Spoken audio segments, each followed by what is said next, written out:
Mis saludos, mis queridos amigos y hermanos, a todos ustedes. Estamos muy contentos de poder estar juntos nuevamente para dedicarnos a estudiar un poco la lección de esta semana. Cónyuges juntos en la cruz. Es para mí realmente un reto poder presentar esta lección y le voy a explicar por qué. Desde el punto de vista práctico no es fácil. Quizás desde el punto de vista, digamos, teológico, tal vez desde el punto de vista teórico, está bien, porque podemos ir a la Biblia, buscar todos los consejos que dicen al respecto y anunciarlos sin ningún problema.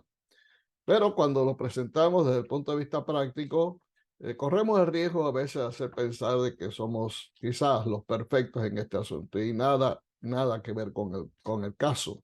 Creo que los primeros que nos sentamos en los banquillos acusados somos nosotros mismos, los presentadores, porque tenemos a nuestra esposa delante que nos puede decir si estamos bien o estamos mal en aquello que estamos diciendo. He conocido muchos terapeutas matrimoniales, algunos son amigos míos, y nadie es perfecto, todos cometemos errores, siempre. Uno de los grandes hombres que yo conozco, no lo he conocido personalmente, pero a través de sus obras, es el doctor John Gray. John Gray escribió un libro muy interesante que yo he leído y quizás alguno de ustedes lo ha leído también. Su título es Hombres son de Marte, las mujeres son de Venus. ¿Y por qué el doctor Gray escribió este libro? Es más aún, ¿por qué el doctor Gray se dedicó a estudiar esta especialidad de terapia matrimonial y llegar al punto que ha llegado? Sencillamente porque él no tenía un matrimonio perfecto. Él tenía un matrimonio donde había problemas, habían pleitos, habían discusiones, estuvo a punto de perder su matrimonio. Hasta que un día él se dedicó a estudiar exactamente cuál era el problema en sí, qué es lo que estaba subyacente en aquella relación que no les permitía marchar como querían. Y entonces fue que él descubrió la gran diferencia que existe entre hombres y mujeres. Y esas diferencias que tienen que ver no solamente con asuntos físicos, sino también intelectuales, emocionales y demás, le llegó a concluir finalmente de que él tenía que hacer cambios en su vida para poder interpretar a su esposa y mantener una linda relación con ella. Y así lo logró. O sea que muchos de los terapeutas y muchos de aquellos que aconsejamos a la gente no es porque hemos alcanzado un grado de perfección, sino simplemente porque hemos quizás adquirido cierta experiencia con los golpes que nos hemos dado, los fracasos que hemos tenido, y de esa forma podemos tratar diversos temas con aquellos que necesitan de nosotros. Así que con esta aclaración entramos en la lección de hoy, que es muy interesante, por cierto, cónyuges juntos en la cruz. Y yo creo que ahí está la clave, queridos. Si estamos juntos en la cruz de Cristo, indudablemente todo marcha bien. ¿Y cómo podemos pensar que este pasaje realmente puede aplicarse a nuestra vida? Pablo lo dice claramente, someteos unos a otros en el temor de Dios. Y aún más dice, las casadas estén sujetas a sus propios maridos como al Señor. Bueno, estos son dos pensamientos muy interesantes para iniciar la lección. En primer lugar, hay un consejo que es general. Todos debemos someternos en el temor de Dios los unos a los otros. Creo que es la manera de buscar que podamos vivir en paz.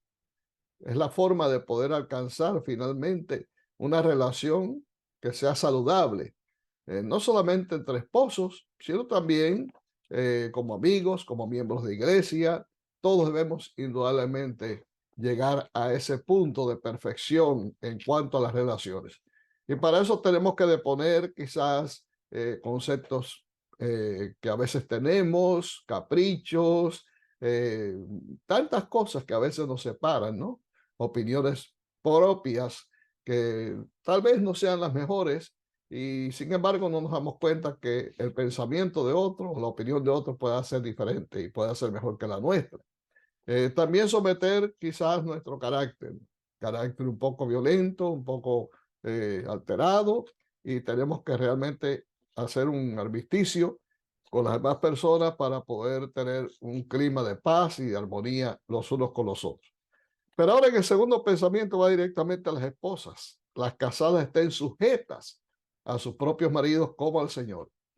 Algunas hermanas pues han pensado que Pablo aquí se le fue la mano. tal vez apretó un poco. Entonces me han preguntado, ¿es que la esposa tiene que estar sometida en todo el esposo, lo que él quiera que uno haga o que uno diga o como uno actúe? Eso tiene que ser así. Esto pareciera ser como un tipo de esclavismo. Bueno, lo más importante aquí es entender exactamente que Pablo no está refiriéndose a que la esposa debe estar sujeta al marido en todo en cuanto a lo que refiere los caprichos del marido. Y es muy importante que podamos entender esto. Colosenses viene en nuestro auxilio, es también de Pablo. En el capítulo 3, versículo 18 dice, casadas, estad sujetas a vuestros maridos como conviene en el Señor. Bueno, ya eso cambia un poco la idea. O sea, recordemos siempre que para poder llegar a una conclusión, tenemos que buscar también el contexto inmediato o el contexto más lejano de la Biblia para poder interpretar exactamente, en este caso, lo que quiso decir el apóstol Pablo. Así que si solamente tomamos el versículo 22 del capítulo 5 de Efesios, tal vez quede un poco de duda en qué es lo que está queriendo decir aquí el apóstol. Pero ahora en Colosenses él es más explícito y dice a las casadas que deben estar sujetas a su marido como conviene en el Señor. Por lo tanto, esta última frase cambia el panorama de las cosas. ¿Qué quiere decir cómo conviene en el Señor? Pues sencillamente eso. Está hablando de esposos que realmente son esposos fieles, cristianos, que tienen principios, que saben exactamente dónde buscar solución para sus problemas, y esa solución está indudablemente en el Señor, que están dispuestos a inclinarse cuando es necesario delante de las esposas y reconocer sus faltas y pedir perdón, y que también tratan de llevar su relación matrimonial con el Espíritu de Cristo. Esto es lo que evidentemente está queriendo decir aquí el apóstol. Una esposa que tiene un marido, en primer lugar, muchas veces no son creyentes, pero algunas veces son hasta creyentes, e inclusive pueden ser miembros de la misma iglesia también, de la misma denominación me estoy refiriendo, pero son esposos que tal vez tuvieron un background difícil durante su niñez, recibieron un mal ejemplo de sus padres en cuanto a cómo conducir las cosas en el matrimonio, y a veces conceptos culturales, ¿no? Eso también puede influir muchas veces. Y entonces tratan a la mujer, a la esposa, como si fuera una sierva, como si fuera una criada más de la casa. Indudablemente, esto no es un matrimonio que va a marchar muy bien. Estos son tipos de matrimonios donde el machismo impera en una forma total y completa. Las mujeres maltratadas, la mujer es una simple sierva, es una esclava del marido, tiene que complacer todos sus caprichos también, no importa qué tipo de caprichos sean, so pena de que las cosas le vayan mal si sí no lo hace. O sea, una esposa que se ve en esta situación no tiene por qué estar sujeta a su marido, o sea, no tiene por qué obedecer en todo a su esposo si esas cosas que él le pide van en contra de sus principios y en contra de lo que es ético y de lo que es moral y lógico en el matrimonio. De la Biblia no da en ningún caso autorización ni licencia al esposo para que avasalle a su esposa. Algunos esposos pues buscan por allá por Génesis cuando Dios le dice a Adán o le dice a Eva que tu deseo será sujeto a tu marido, y dice, mira, ahí está, mira lo que dice aquí la Biblia, así que ella tiene que obedecer a todos mis caprichos. Eso es una mala exégesis, es una mala interpretación de lo que está diciendo el Señor a través de Moisés allí en este caso. Porque evidentemente lo que Dios busca mayormente es que haya unidad matrimonial, que los esposos puedan trabajar unidos, que si hay una voz más alta que la otra, no sea ni del esposo ni de la esposa, sino que sea la voz de Cristo. O sea, por eso debemos que ir todos juntos a la cruz, porque Cristo debe ser el invitado de honor a nuestros hogares para que las cosas marchen bien y que la Biblia esté abierta en nuestros hogares, no simplemente para ocupar un lugar, para hacer un adorno, sino para que podamos nutrirnos de sus enseñanzas y poder aplicar esas lecciones tan importantes como la que estamos tratando hoy para la vida matrimonial, de tal manera que las cosas marchen bien en el matrimonio. Efesios capítulo 5, versículo 23 nos dice que el marido es cabeza de la mujer, así como Cristo es cabeza de la iglesia, la cual es su cuerpo y él es su salvador. Evidentemente, este pasaje viene a ayudarnos un poco más para poder entender el concepto, la relación correcta que debe existir entre esposo y esposa. Cristo es la cabeza de la iglesia, pero por el hecho de que es la cabeza de la iglesia no nos avasalla, no nos maltrata. A todo lo contrario, la relación de Cristo con su iglesia es una relación de amor. Por amor Cristo se sacrificó por su iglesia. Por amor Cristo ha hecho tantas cosas que realmente son asombrosas de la manera que Él se ha comportado con la iglesia, cómo la bendice, cómo la cuida, cómo la protege, cómo la mima. Así es Cristo con la iglesia. Entonces el hecho de que el marido sea cabeza de la mujer no quiere decir que es para avasallarla, para dominarla, para ultrajarla. No, en ningún sentido. Somos cabezas sencillamente porque Dios nos dio a los hombres el liderazgo de la familia, del hogar. Y tenemos que ir delante junto con la familia, pero a la vez estamos allí para proteger y cuidar a nuestras esposas. Y si no, tomemos el ejemplo de cómo fue creada la mujer.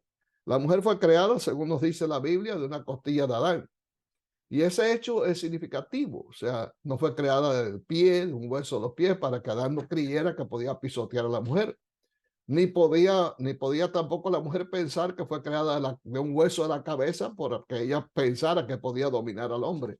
Fue creada de una costilla, del costado de Adán, para que ambos supieran de que uno y el otro debían llevarse en una forma correcta, en igualdad de condiciones. Ella era el segundo yo de Adán y Adán debía protegerla, cuidarla, sostenerla en todo momento. Ese es el concepto que nos da la lección de la costilla de la cual creó Dios a Eva. La sierva de Dios en Hogar Cristiano, página 96. De paso, recomendaría que todos los hogares tuvieran este libro. Así que cuando usted pueda, querido esposo, dese una vueltecita por su librería más cercana del ABC o donde usted pueda conseguirlo, puede pedirlo por internet también y trate de conseguirse este libro si no lo tiene en su biblioteca Hogar Cristiano. Y recomiendo que como esposos podamos estudiarlos todos juntos porque es realmente maravilloso. Los consejos que vienen ahí son de gran bendición para el hogar, siempre y cuando se apliquen correctamente. Y la sierva de Dios dice que si el marido es tosco, es rudo, es turbulento, egotista, duro e intolerante, no diga nunca que el marido es cabeza de la esposa y que ella debe sometérsele en todo, porque él no es el Señor, no es el marido en el verdadero significado del término. Creo que eso está sumamente claro, no tenemos por qué abundar en el punto. Pero es el caso, ¿no? Es el caso. Esas características atenuantes que aparecen allí no caracterizan, valga la redundancia, a un esposo que realmente está subyugado por el Espíritu de Cristo y está cumpliendo cabalmente con el rol que el Señor le otorgó como marido, como esposo de esa mujer que escogió para ser la compañera de su vida. Una de las cosas interesantes que encontramos aquí en la lección es cómo la iglesia es la esposa de Cristo, es comparada a la esposa de Cristo. Vamos a ver algunos pasajes que nos ayudan. Aquí tenemos, por ejemplo, en Efesios capítulo 5, versículos 25 al 27 y también el 29. El Señor hace un llamado a los maridos. Maridos, amad a vuestras mujeres, así como Cristo amó a la iglesia y se entregó a sí mismo por ella. Miren que qué lindo este versículo. El blanco que tenemos todos los esposos es amar a nuestras esposas como Cristo amó a la iglesia. ¿Y cómo se manifestó, pregunto ustedes, el amor del Señor por su iglesia? Sencillamente en el sacrificio.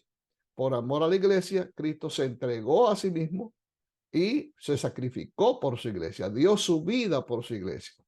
Yo, si en estos momentos les preguntara a los esposos presentes cuántos están dispuestos a dar su vida por sus esposas si llegara el momento que fuera necesario, no voy a decir que me pongan allí en estos momentos un dedito diciendo que usted está dispuesto. Si quiere hacerlo, pues le invito a hacerlo. Pero lo que estoy diciendo con esto es que debemos pensar introspectivamente si estamos dispuestos a correr el riesgo, si estamos dispuestos a recorrer el camino del sacrificio por amor a nuestras esposas. Y el sacrificio va más allá del simple hecho de ponernos en una cruz para ser clavados. No, Cristo fue mucho más allá.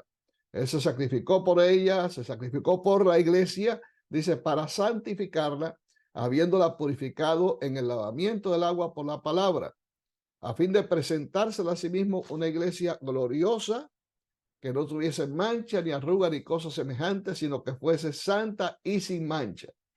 Y dice así: así también los maridos deben amar a sus esposas como sus mismos cuerpos. El que ama a su mujer, a sí mismo se ama, porque nadie aborreció jamás a su propia carne, sino que la sustenta y la cuida, como también Cristo a la iglesia. El blanco a alcanzar, aparte de la relación matrimonial satisfactoria, es que el matrimonio contribuya a fomentar, a mejorar, a perfeccionar la relación matrimonial de tal manera que todos salgamos enriquecidos de ella, tanto esposos como esposas. El Señor lo que quiere es, a través de la relación matrimonial, desarrollar todas aquellas virtudes, aquellas cualidades que Él quiere que desarrollemos para que el matrimonio sea realmente una bendición para la familia, sea una bendición para los hijos, para las nuevas generaciones, que podamos dejar una base, podamos dejar una impronta, podamos dejar un ejemplo a seguir por nuestros hijos. Eso es lo que Dios quiere. Estamos viviendo, queridos, en una época en que la familia está en bancarrota. La mayor parte de los matrimonios están deshechos. Los que no se han divorciado están a punto de hacerlo. Aún matrimonios que hemos visto de años se están divorciando. Y eso nos asombra. ¿Por qué está ocurriendo todo esto? Algo está fallando indudablemente. Y yo creo que lo que está fallando no es las hojas de los árboles. Lo que está fallando es la raíz. Hay que llegar a la médula, hay que llegar a la base del problema en sí. Y hay un problema subyacente en la mayor parte de las familias, y es que hemos desalojado a Dios de nuestro círculo familiar. Hemos sacado a Cristo de nuestros hogares. Y ya se puede ver eso en el hecho de que no estamos celebrando nuestro culto de familia, no tenemos tiempos devocionales para propiamente, individualmente, entregarnos al Señor día tras día. No estamos dedicando tiempo a nuestros hijos para educar los principios de la palabra de Dios. Aquí en este país, el hecho de que cada cual tiene que trabajar, esposo y esposa, para poder enfrentar los exorbitantes gastos y compromisos financieros que en este país tenemos, pues indudablemente eso ocurre en detrimento de las buenas relaciones matrimoniales y otras tantas razones que pudiéramos aplicar al hecho de por qué está ocurriendo el deterioro de la familia y su caída prácticamente total. Así que en este tiempo Dios está haciendo un llamado a los esposos y también a las esposas, de que podamos levantar un altar en nuestros hogares, podamos entronizar al Señor en nuestros hogares, meter más religión en nuestros hogares, abramos la Biblia con la familia todas las mañanas, podamos allí estudiar un pasaje, podamos meditar en él, alabar al Señor con cantos de gozo, tener oraciones que puedan realmente presentar a la familia de nuestros hijos delante del Señor para que los bendiga. Esto es muy importante, queridos, porque si nosotros no hacemos eso, si como sacerdotes de la familia no cumplimos con este ideal, realmente estamos contribuyendo para que nuestros hogares estén destinados también a ser parte del número de tantos hogares divididos, separados, hijos desgraciados que pululan en el mundo de hoy. Así que este es un llamado que Dios está haciendo a nosotros para que realmente nuestro hogar se convierta, como dice también Elena White en el hogar cristiano, en un Betel en la tierra. Un lugar donde los afectos sean realmente cultivados y no reprimidos, sino que podamos realmente darle espacio a Cristo para que Él gobierne nuestras acciones. Ahora, la iglesia como esposa de Cristo es para nosotros una ilustración muy interesante y oportuna de cómo el Señor quiere relacionarse con su iglesia, pero también de cómo el marido debe relacionarse con su esposa. Leemos aquí en 2 Corintios capítulo 11, versículos 1 al 4. Ojalá me toleraseis un poco de locura. Sí, toleradme, porque os celo con celo de Dios, pues os he desposado con un solo esposo para presentaros como una virgen pura a Cristo. Pero temo que como la serpiente con su astucia engañó a Eva, vuestros sentidos sean de alguna manera extraviados de la sincera fidelidad a Cristo. Porque si viene alguno predicando a otro Jesús que el que os hemos predicado, o si recibís otro espíritu que el que habéis recibido, u otro evangelio que el que habéis aceptado, bien lo toleráis, dice el apóstol. Bueno, aquí el apóstol Pablo está utilizando estos elementos sencillamente para ilustrar cómo debemos nosotros contemplar el matrimonio. Cristo tiene a la iglesia como su esposa, una virgen pura. Sin embargo, encontramos que a lo largo de la historia, esa Virgen pura muchas veces se mancilló con dioses falsos, muchas veces traicionó al Señor. Y el Señor con compasión la perdonaba una vez más y la traía así con lazos de amor para tratar de salvarla. El espíritu de amor debe siempre reinar en las relaciones matrimoniales. Muchas veces vamos a cometer errores porque somos pecadores, indudablemente fallamos, pero siempre debe existir un espíritu de perdón, siempre debe existir un espíritu de reconciliación entre los miembros de la familia. En Efesios también, capítulo 5, versículos 25 al 27, Pablo, vuelvo a recalcar este pasaje, le dice a los esposos, amen a sus mujeres, así como Cristo amó a la iglesia y se entregó a sí mismo por ella, para santificarla, habiéndola purificado en el lavamiento del agua por la palabra. Y ahora viene la parte que me interesa, a fin de presentársela a sí mismo, una iglesia gloriosa, que no tuviese mancha, ni arruga, ni cosa semejante, sino que fuese santa y sin mancha. O sea, el blanco de Cristo para la iglesia debe ser el blanco que cada esposo debe tener para su esposa. Y viceversa también. Como decía hace un momento, nosotros debemos buscar la manera con la ayuda del Señor, porque déjeme decirte algo, humanamente no se puede alcanzar, pero con la ayuda del Señor poder ir creciendo cada vez más en la relación matrimonial. La tendencia es más bien deterioro, la tendencia es desgano, la tendencia es la apatía, la tendencia es que el matrimonio, una vez que ya avanza en el tiempo, se va perdiendo interés en él. No debiera ser así. Realmente lo que debiera ser correcto, lo que debiera ser lógico, es que a medida que la relación matrimonial se profundiza más, se vaya perfeccionando más la relación que existe de amor entre el esposo y la esposa.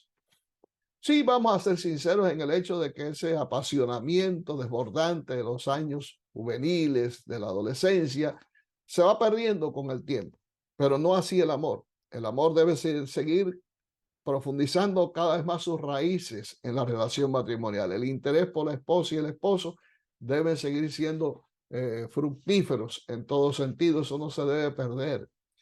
Creo que la unión matrimonial contribuye para que podamos entender mucho más aún esa relación magnífica y maravillosa que Cristo tiene con su iglesia, que Cristo tiene también contigo y conmigo.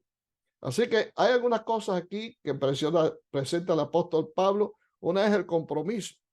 Cristo se ofreció a sí mismo por la iglesia y se comprometió con ella. Lo segundo es la preparación para la ceremonia nupcial. O sea, las atenciones del novio continúan en sus esfuerzos actuales por santificar y limpiar a la novia. Y tercer lugar, la ceremonia nupcial en sí. O sea, las atenciones actuales de Cristo son con la mira de presentarse a sí mismo a su iglesia, presentarse a la novia. Y de esa manera, pues también en la relación matrimonial, estos tres principios deben tenerse en cuenta. En otras palabras, siempre debemos mantener el compromiso.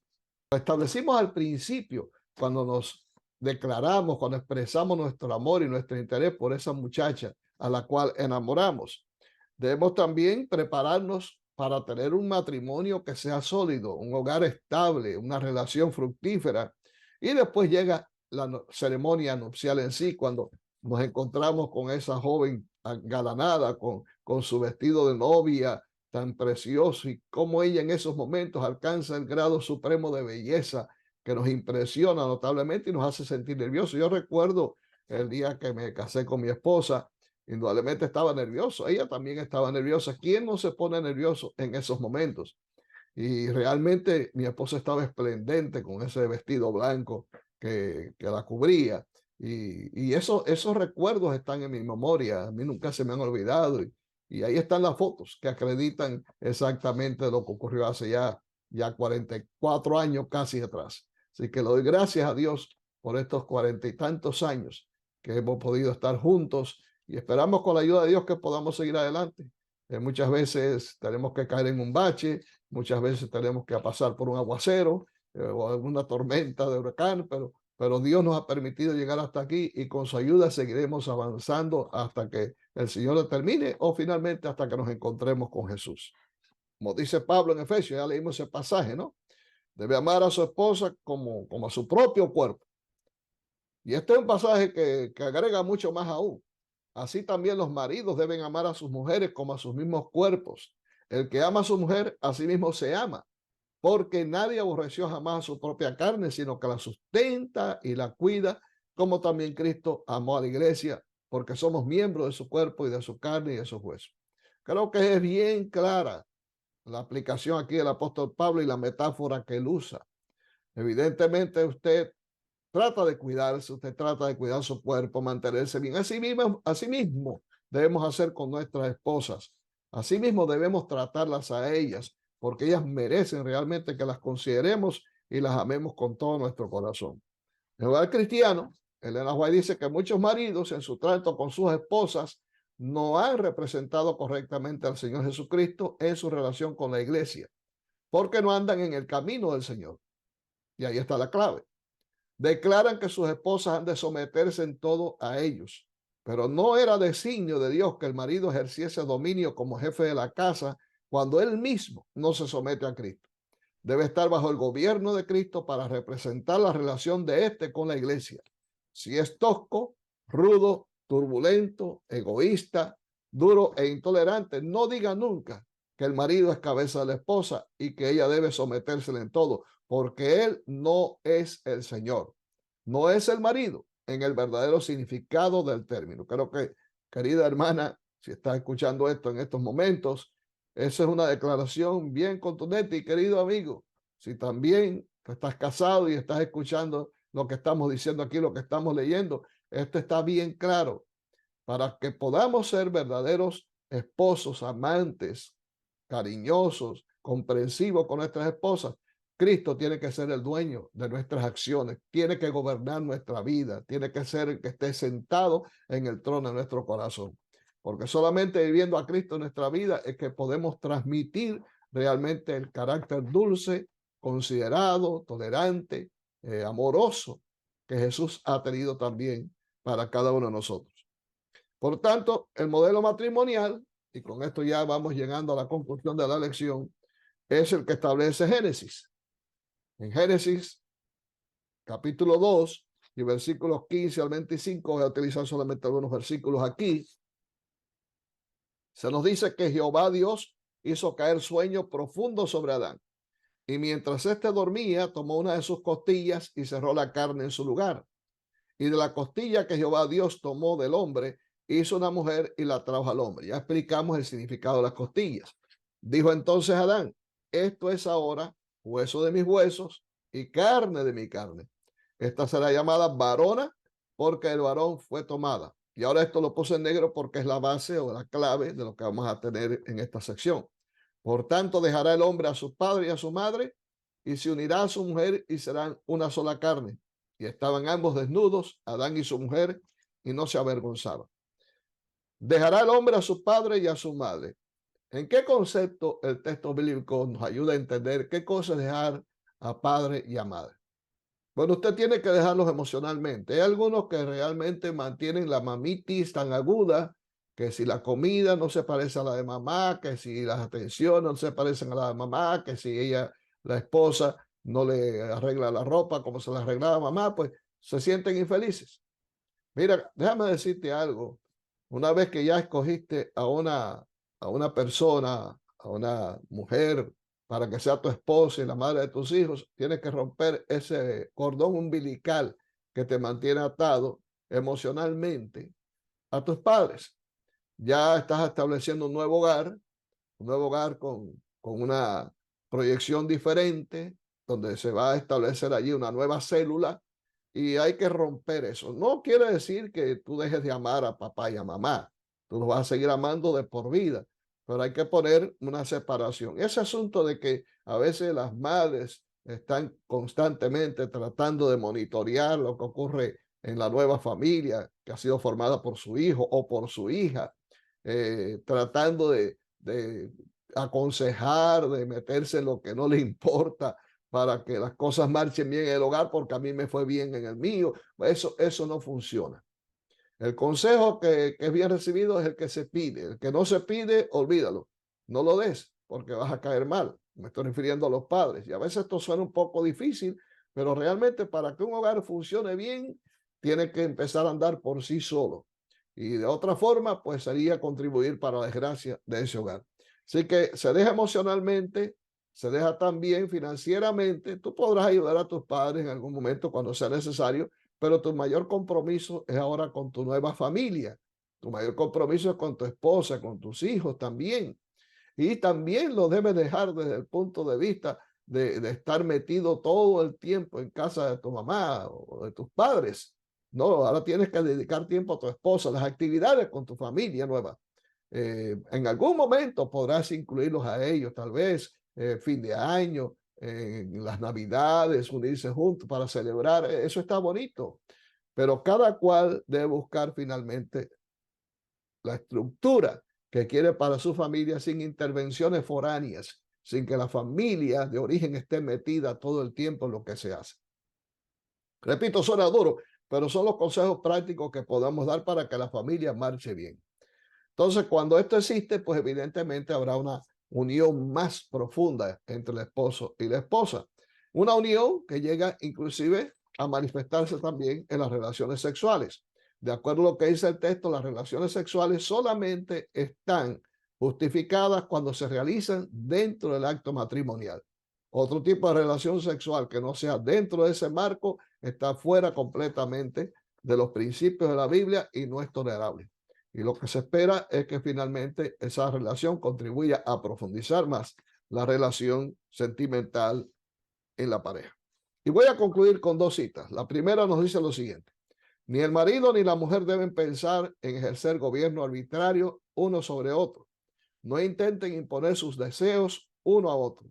No pueden hacer esto y conservar el amor mutuo. Sean bondadosos, pacientes, indulgentes, considerados y corteses. Hogar Cristiano, página 97. La otra dice: a menudo se pregunta, ¿debe una esposa no tener voluntad propia? La Biblia dice claramente que el esposo es el jefe de la familia. Casadas, está sujeta a vuestros maridos. Si la orden terminase así, podríamos decir que nada de envidiable tiene la posición de la esposa. Muchos maridos no leen más allá de estar sujetas, pero debemos leer la conclusión de la orden, que es como conviene en el Señor. Dios requiere que la esposa recuerde siempre el temor y la gloria de Dios. La sumisión completa que debe hacer es al Señor Jesucristo, quien la compró como una hija suya con el precio infinito de su vida. Uno que hay que superar al marido para la esposa es su redentor. Y la sumisión que debe rendir a su esposo debe ser, según Dios le indicó, como conviene en el Señor. Mis queridos, hemos llegado a la conclusión de nuestra lección hoy, muy interesante, muy importante. Tiene principios muy sólidos, hay consejos muy oportunos que ojalá podamos seguir para que tu hogar y el mío puedan llegar finalmente a alcanzar el alto ideal que Dios tiene para ellos. Dios te bendiga, que Dios te guarde y nos vemos la próxima con la ayuda del Señor y te deseo desde ahora un feliz sábado.